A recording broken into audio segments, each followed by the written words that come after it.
Hi, my name is Erin Kamanaki, and I have some awesome educators here tonight that are going to be talking to us about school AI and how they are using them with teachers and students. So I want to bring everyone to the stage at once because we have so many fabulous people here tonight. So just quickly before we get started into all the reasons why we love school AI and how we are using it, if we can just introduce ourselves real quick. So again, I'm Erin Kamanaki, and I'm coming to you from Virginia. I'm My Maureen. name's Oh, sorry. sorry. Go ahead, Andrea. Sorry, I'm Andrea Farmer. I'm in Harrisburg, Pennsylvania. I'm Maureen Young. I am the Partner Success Manager at SchoolAI.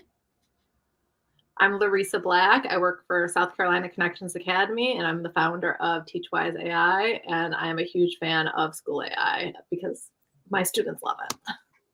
And hello, my name is Cami Cannikins, and I'm coming to you from Alberta, Canada, where I am a instructional lead up in a school district in Alberta.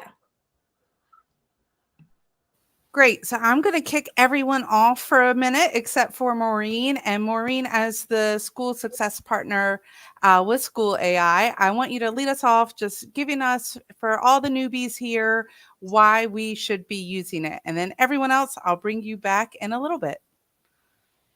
Awesome. Thanks, Erin. So basically, my background is that I had been serving as a public educator for the last 16 years.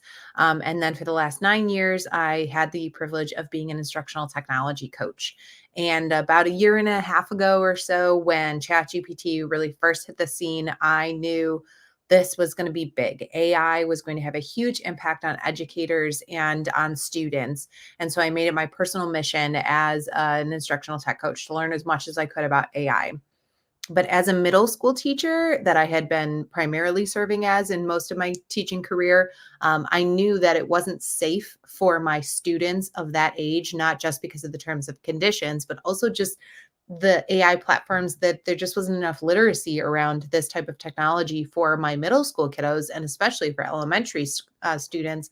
And so I started looking because I knew there has to be someone out there that's making this type of a platform that's going to allow my students to have this AI literacy skills that they need, but then also do it in a safe way. And that's where I found School AI. So back in October, I came across School AI. I started leveraging it, really kind of playing around with the spaces, which I'll show you in just a little bit, and really started to explore what it could do and fell absolutely in love with it, and basically convinced our co-founder, after telling everyone I know about it and how great it is, to give me a job. So if you want to jump onto schoolai.com, you all can join and you can get a free account. We will always have a free platform of School AI, so you're welcome to sign up at schoolai.com. The limitations is the number of student sessions per day, and we'll talk a little bit about what that means. But please feel free to just sign up and join and play around with it while you're listening in, and or follow up with it afterwards. So I'm going to go ahead and take a look at what's going on my screen. I'm going to share a few things with you. What you see on this main page is the launch pad, where you can basically launch any of our AI interactions. So we have those teacher efficiency tools like worksheet generators, lesson plan generators, course outlines, any of these different things to save you time and make you more efficient. We also have our AI powered assistants. Co-Teacher is basically ChatGPT for teachers. So it will do anything that you want it to do, kind of within the framework and the lens of education. And then we have these other assistants that have other special purposes too. But what I really feel like is most special about School AI are our spaces. And spaces are the names for our AI-powered learning experiences. So School AI, I describe it as a learning experience design platform where educators can create AI-powered learning experiences for their students to interact with, but that are controlled and monitored by the teacher. So you set the parameters for what type of AI interactions you want your students to have, and you are going to have control over how they're interacting with AI. So they get that experience with interacting with generative AI, but within the safe parameters that you set for them. Now we have a ton of different pre-created spaces that you can start with. Sidekick, Bell Ringer, and Exit Ticket are our three most popular. Sidekick is just what it sounds like. It is a chat assistant. You can get it to do any sort of assistance for your students that you want it to do. It can be a math tutor. It could be a writing brainstormer. It could be a language translator. We support up to I think it's around 140 languages that OpenAI, that's our large language model that we use, that powers ChatGPT. So there's about 140 languages right now that it will provide translation services for. So you can use this Sidekick as, a translator if you have multi-language learners. Bell Ringer and Exit Ticket are both learning experience driven, meaning that Bell Ringer is just what it sounds like, a bell ringer, a starter question, a bell work, where you are creating the topic and the grade level and any particular questions you want, and it's going to give that AI-powered experience for your students. Exit Ticket is our data-driven space, and this is where you put in a learning outcome and then what kind of content you covered, and it's going to produce specific data for your students on how well they've demonstrated that learning outcome. But I think the biggest thing to learn and to experience is actually to launch a space. So I'm just going to launch a historical figure, and it's Women's History Month. So I'm going to launch Amelia Earhart. Really interesting things in the news. So I'm just going to go ahead and launch this space right now.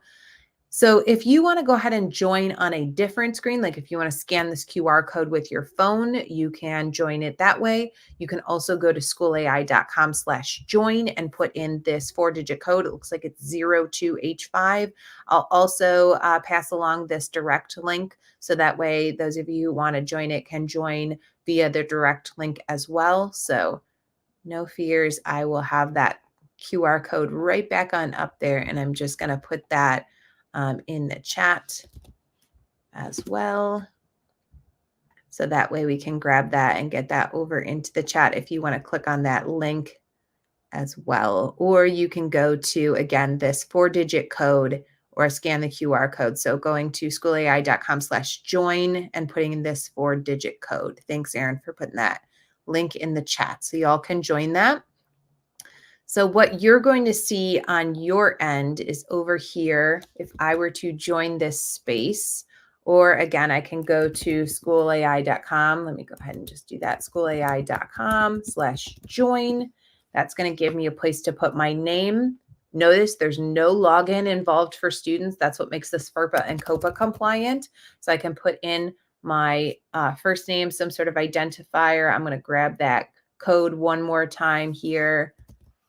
And I'm going to pop over to here and put that in there. So again, now I'm just going to interact with Amelia Earhart. I'm going to ask questions. I'm going to explore. The AI is prompting me with questions. Have you ever dreamed of doing something that no one else has done before?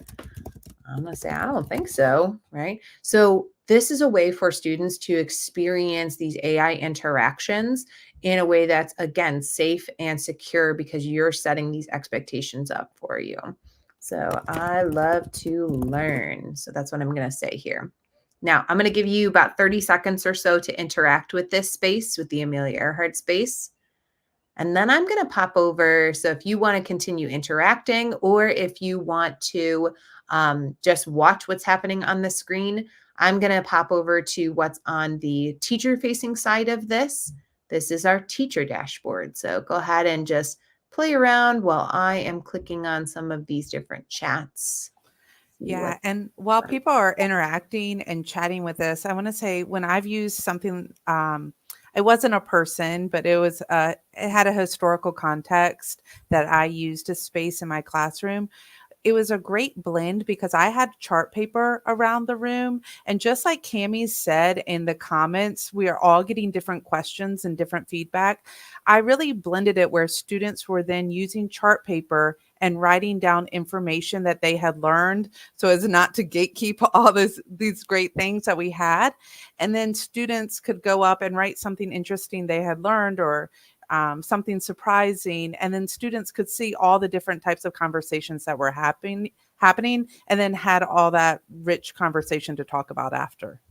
I love that. Thank you for sharing that, Erin. And I think that just goes to show that the fears that people initially had about, is AI going to take my job? Is it going to make me, is it going to make it so that I don't have a job anymore as an educator? This just goes to show that we as educators need to be empowered by this information, not as much worry about it taking our job. So taking that example of what Erin just said about, having this be, tech-based, and then also in the real world. So we're sharing these ideas, we're sharing them out. Now, I'm going to go ahead and just pause the space so that way we can take a look over at what's happening on the teacher dashboard. So you'll notice in your space it says, hang tight, this session is paused. This is a great classroom management piece for this, where you can just pause the chat so that way you can give students directions, redirect them to something. So if I'm just kind of scanning this, you might have noticed that I click on each and every single one of these individual chat transcripts, and I can see who is interacting, how they're interacting. I also get these little sentiment emojis that will tell me, what the feeling, the overall feeling of that chat is. And so, if you've got a student who's really negatively interacting, this is going to show up a little sad face and a red emoji. You also are going to see these little circles next to the identifier bubbles, and those indicate activity. So green means that someone is actively engaging. Yellow means there hasn't been engagement in over 2 minutes. And then gray, it will turn if they have not engaged at all or haven't engaged for over 5 minutes. So lots of great data that this is supporting. So as I mentioned in the Discover tab, you can create any of these different spaces or use some of the spaces that already exist. You might see some familiar faces in here.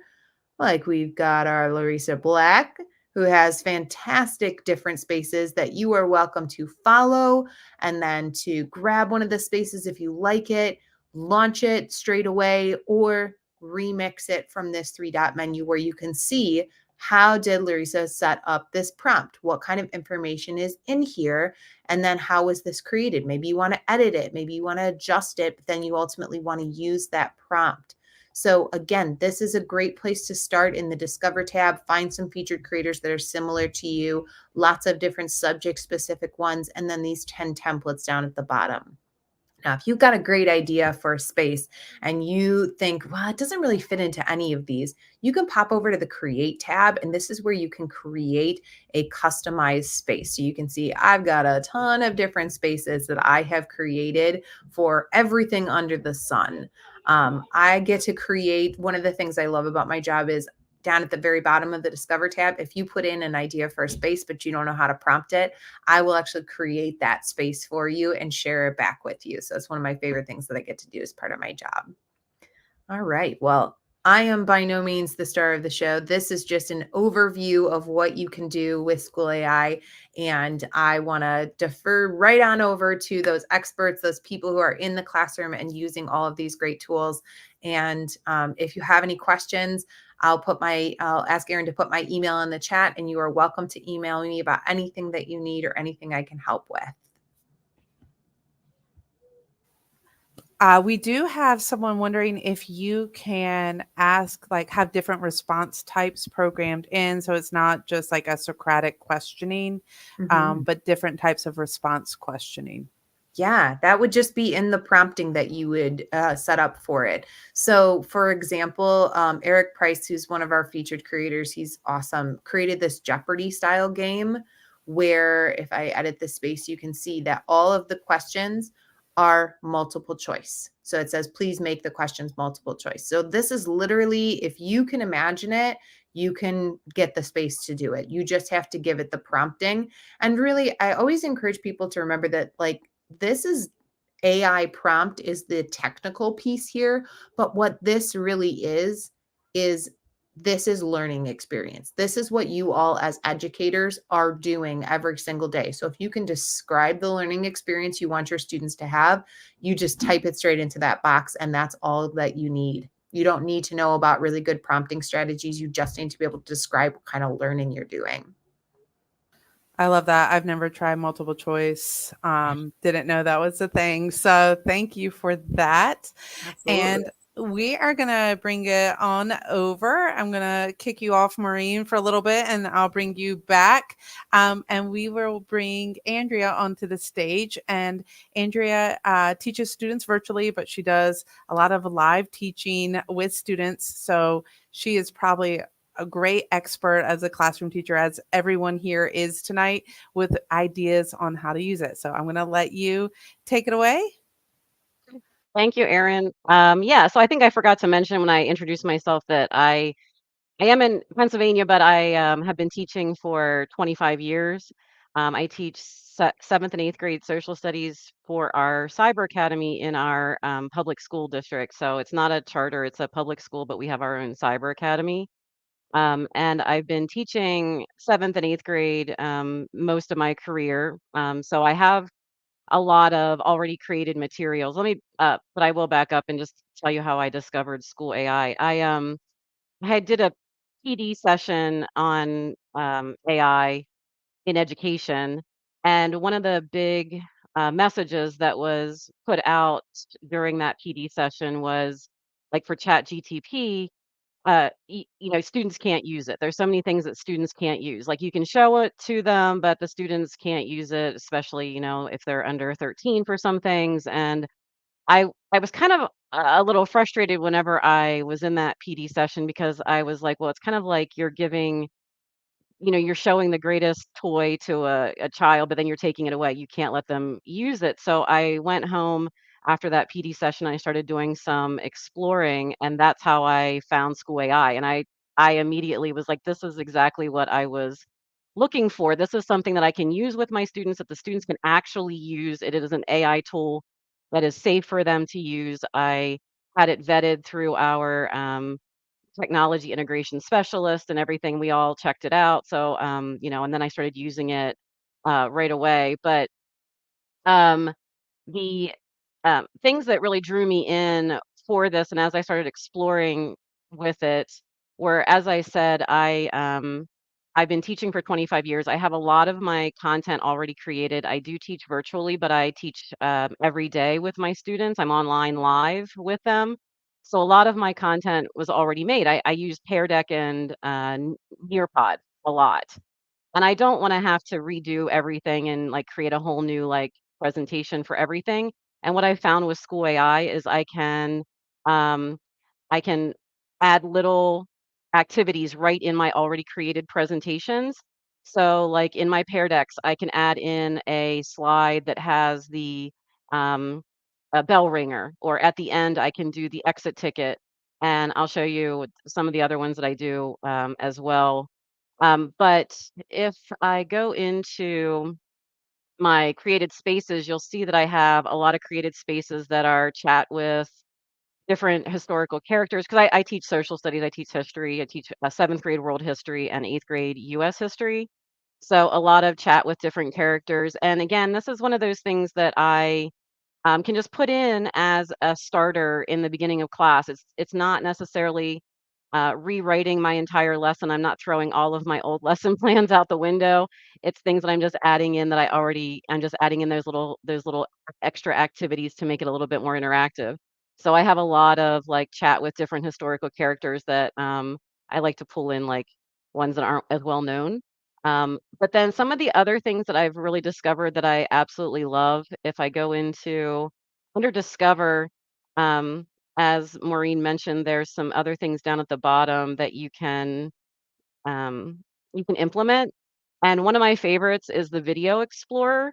So the Video Explorer, you can take any YouTube channel, any YouTube video link, and you just put it into the Video Explorer, um, and it will play the video. The video is in the School AI box, and then it'll interact with the video down below. The students can interact as they're watching the video. It'll ask questions specific to the video that they're watching.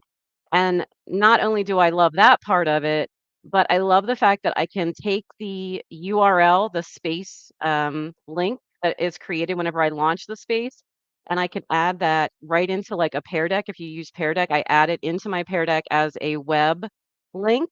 And whenever the students are in my Pear Deck and I'm doing my lesson, my live lesson with the Pear Deck, and I get to the slide that has the video, they never leave Pear Deck. It opens it right on the right-hand side of the Pear Deck, and it'll play the video. They can play the video themselves independently. They can interact with the AI answering questions. Um, and then I can do everything I can normally do in a Pear Deck. Like I can move on to the next slide. I can, as Maureen mentioned, I can pause the chat in the AI. I can, have them answer some questions in the Pear Deck based on what they interacted with the AI. So I absolutely love that feature. The other thing that I really, really love and my students have had a great time with is the choose your own adventure one. Again, teaching history, there's a lot of different times we did a choose your own adventure in ancient Rome where they took on the role of a plebeian, a patrician, or a woman, or I can't remember what they all are right now, but different roles. And I mean, the students went crazy with it. They really had a great time doing that choose your own adventure, and the way it was laid out was just really, really amazing. So all of those I found really, really useful in my class. And like I said, I can just add them in as little activities during my lesson. And with the same with the bell ringers and the exit tickets, I've also really had a lot of success with putting it at the end of a lesson.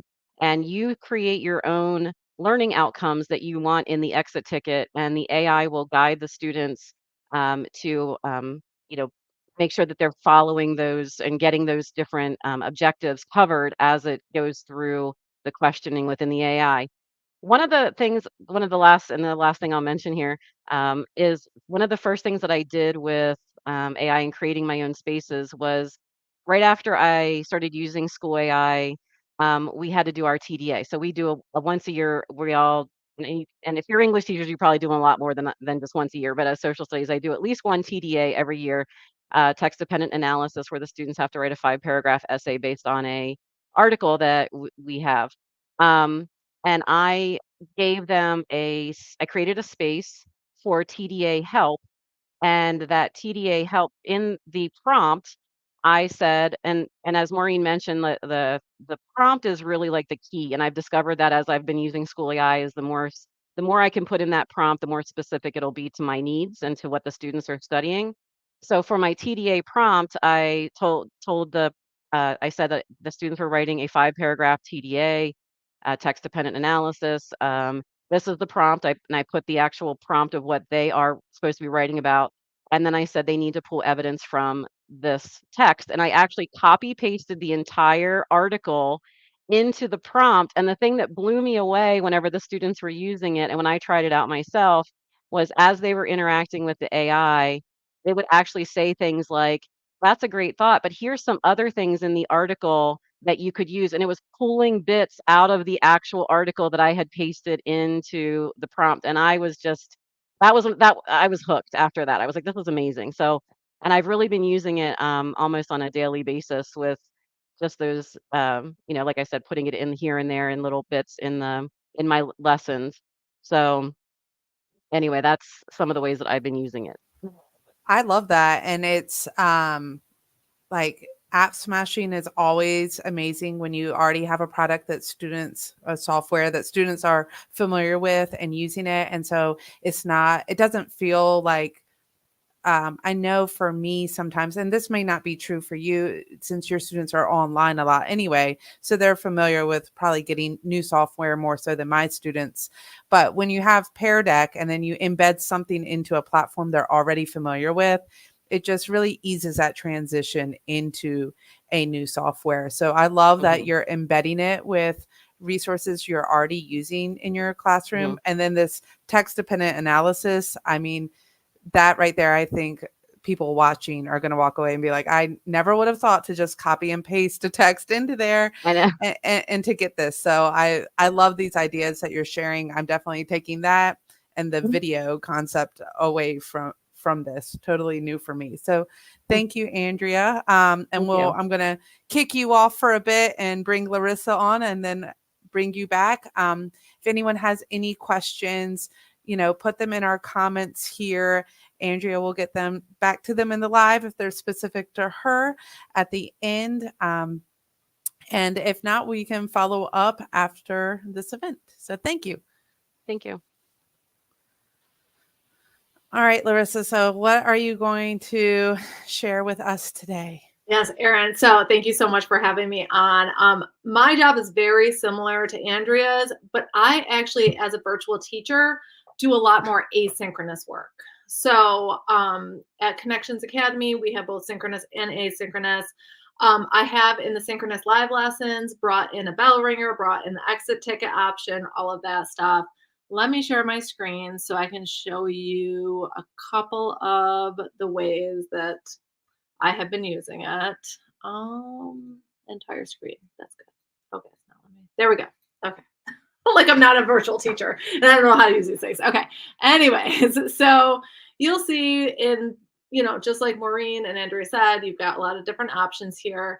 So I won't go deeply into those. However, one of my favorites is the Video Explorer. So if you go all the way down to Customize and you click on Video Explorer, you're going to be able to add a video URL. And the reason I love this is because I am on a team of 3 other teachers. So the 4 of us teach, close to 1,000 students. So we have created an asynchronous video for every single lesson in Earth Science.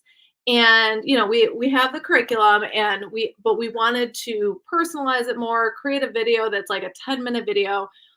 So what I thought was a great idea is to leverage this Video Explorer to put in my own videos. Now I can't share my own videos here because they're kind of like just for my students. However, let me show you how you could pull something if you don't have your own videos and you haven't been posting regularly on YouTube with your own videos. You can always just copy and paste for example, I have got plate tectonics because, Earth Science is my thing. So you would just place it in here and you can start a preview. That is one of the nice things about these spaces is practicing with it a little bit before you launch it and send it to students.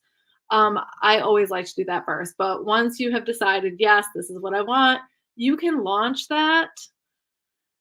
And then what I'll do, because my students do a fair amount of asynchronous work, is I put this space, this code or whatever, the link directly into the intro page to my lessons.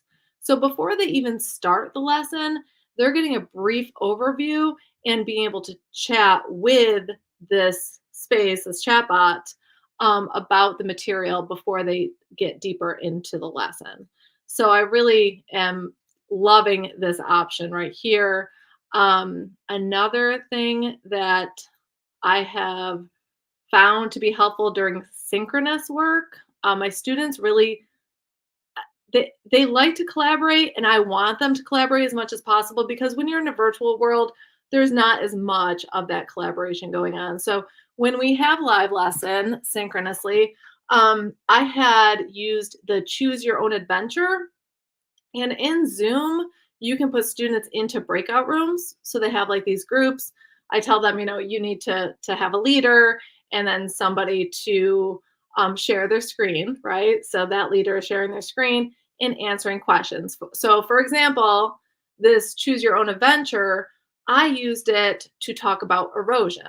I put down that the students were hired to come into Yellowstone National Park and help to prevent the amount of erosion that was happening in the park, to try to counteract it in some way. Erosion's going to happen, but how can we lessen it is what they had to do. So together as a team of about 5 or 6 students in each breakout room, they had to collaborate and make choices as they went through the chatbot together. So this isn't just something that you can use with individual students. You can also bring about that collaboration piece as well. Took a second to unmute myself there. I love I love that, and I love that you're bringing in how you do that with your kids, because for me it's pretty easy. My kids are sitting right beside each other, so I like that you are offering this perspective for the teachers out there that aren't in the same situation that I'm in. So thank you, Larissa. I'm going to kick you out. Your turn to be kicked off for a little bit, and I am going to bring Cami to the stage. And Cami works with students, but she also works with teachers and is an instructional coach. So she can also share with us a little insight about how, if you are a teacher that is using this, but you're having a hard time getting others to use it, where she's had success before and where she's seen other schools around have success with this tool. Well, that's exactly right, Erin. Some of the things that have helped in my situation is, lots of teachers are uncertain about AI, but one of the things I love about SchoolAI is that join code. So that works for us on so many levels. It's that join code that is that safety factor. So, we were talking in the chat about, do you allow, or is this allowed or not allowed? In my district, our kind of general rule is our students can't use any AI tool that they need to log in with an email address. So private or school, doesn't matter. So ChatGPT or lots of others, that's out. So as teachers, we can't say, use ChatGPT to do this.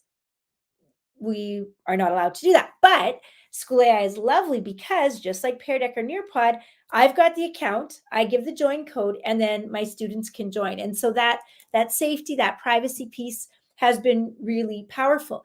Some teachers are still hesitant. So then what I've found has been really helpful for other teachers, and then for the admin on top of that, is to actually have them join a space and to go in and experience what it's like to talk with a chatbot. Because even though some of them have used ChatGPT and they can create things, lots haven't had that back and forth of a chatbot. And it's like, what? It's like, this is totally, integrating my ideas and it's listening to me. And so that part is really powerful. And so I used mostly most of the things that I have used have been the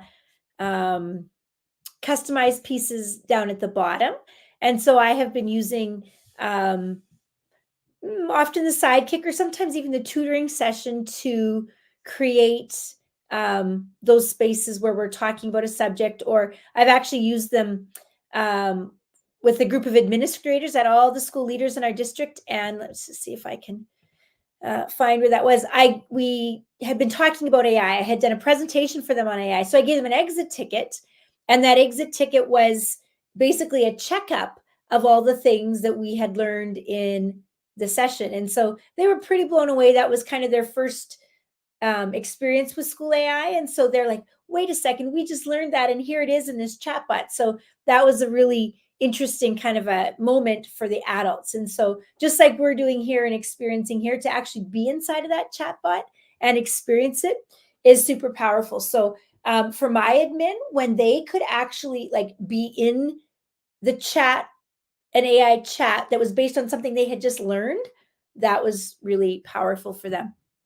The other thing that I had queued up and then I've moved, but I think this might have some of that. We had been talking about a multiple choice piece. And so one of the things that we have in our district is a lot of really specific academies. So we have, for example, a firefighting academy, and we have a pilot's academy or a flight academy. And so those are pretty specific, so a lot of the pre-created spaces about, talk to historical feature, although Amelia Earhart would be good. A lot of those pre-created pieces just don't work. So we've really been using that kind of the create your own. And I'm just going to pop into one of these sessions here.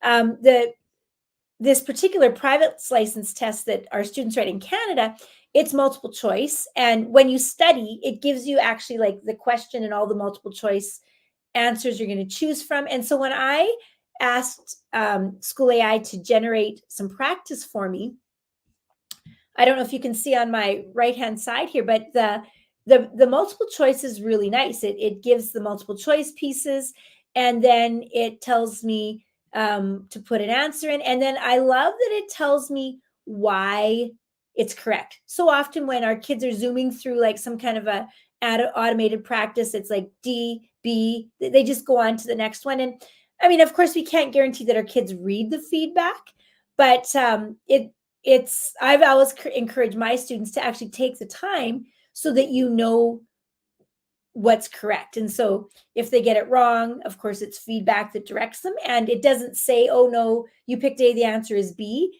It gives you information to try to help you get there. So it doesn't just tell you the right answer, it leads you there. And if you do get the right answer, it confirms why that's correct. So especially if kids are new or they're, maybe guessing, that is a really important piece. So one of the things that I would say I love about AI is, first of all, that safety feature, but then also just the customization that is available. And, again, we've used it for those video pieces as well. And I make a lot as an instructional coach. I make a lot of my own videos. Our school district is really geographically vast. And so it's actually difficult for me to get to all the places. So I do lots of videos. And then I'm loving that Video Explorer tool where I can actually send them that link to not just have them watch the video, but also experience it in a way that I can then see if they watch the video. So I'm really digging that about SchoolAI. Thank you, Cami. And I know everyone has shared such great things, and I don't know, I don't want to bring back on my SchoolAI because I don't feel like I have any spaces that haven't been shared, but I do want to share a couple ideas with how I have used it. So I'm a middle school teacher. I'm in predominantly English classes as the special education teacher. And so I am offering the specialized support to students as well as encouraging teachers to incorporate universal design in their lesson planning. And, I work with 4 teachers on any given day. And what I have found is that one of the classes I'm in, if anyone's familiar with like the Modern Classroom Project, it's a lot of flipped learning. And a lot of that is moving to mastery in a standard before moving forward. Well, a lot of my students need extra opportunities to demonstrate mastery. And so SchoolAI has allowed me to create spaces to I was just looking at one like comparing genres. Like if a student hadn't mastered comparing genres, then I was able, it used to be me like sitting one-on-one with this kid or in a very small group. And then I kind of had to ignore everyone else that needed something else. But this has allowed me to work, like to set up a space that is intentional for these students. But also that's not the best method for all my kids, but it works great for some. And so it's just another way for me or the general education teacher. And like others have said, there has been some hesitancy, but once they see it, there's always like, wow, this is great. So that's one way I've used it that hasn't been mentioned before. Also, I think someone did say this, but background knowledge. So in English classes, if we are reading a historical fiction book or a book that takes place in New York City, let's say, it used to be like the old technology was like WebQuest, where you would give them a document and like be like, click on this hyperlink to like explore the internet. And this is so much better because we know it's a safe space. I know what information I see, all the interaction between the AI and the student. So I love that for background knowledge in historical fiction. And the last thing I wanted to say is what I'm trying to create for my resource class ways to incorporate more parent engagement.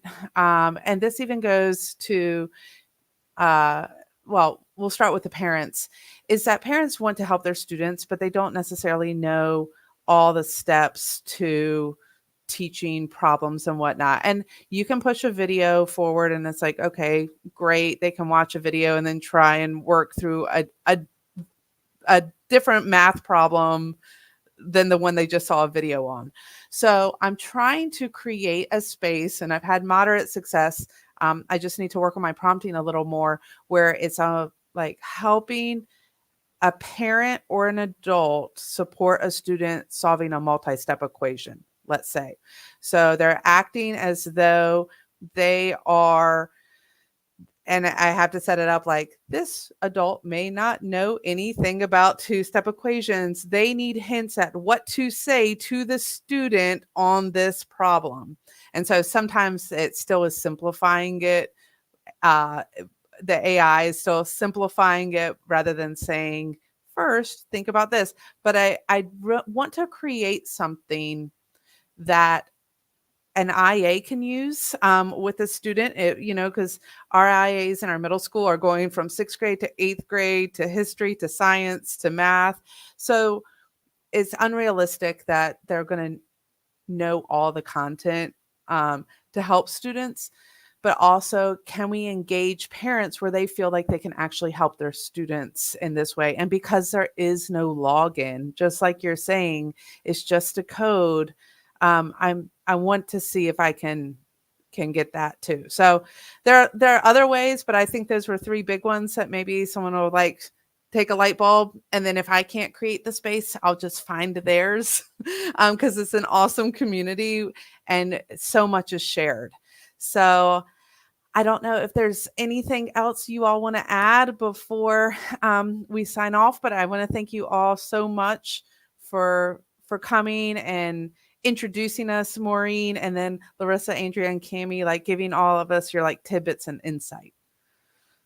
Yeah, I did want to just add, I wanted to also mention, I know I think most of us on here are secondary teachers, but I wanted to let you know that our elementary teachers have also been using SchoolAI. And one of the features, I don't know if it was mentioned, was within the spaces, there is the speaker button. So it'll read out loud the AI prompt. And then there's also the microphone button for the students to verbally say their responses. So our elementary teachers have been using it with the littles, using those features as well. So Definitely. I'm sorry, I don't mean to interrupt, but I was going to say also for my English language learners, they can change the actual language so that they're responding and the chatbot is responding in the language of whatever their native language or preferred language is. Yeah, exactly. Like our 3rd grade teacher has been using it really successfully with her 3rd grade class. Awesome. Well, thank you guys. And thank you everyone for tuning in and watching. And I hope we get to do this again. And I can't wait to see everything. And Maureen, I put your email out there, our SchoolAI success partner. Thank you so much for like introducing the platform, because I know we had some people here who have not used it before. And so that was great. So thank you all. Until next time, have a good night. Thank you, Erin. Bye. Thank you.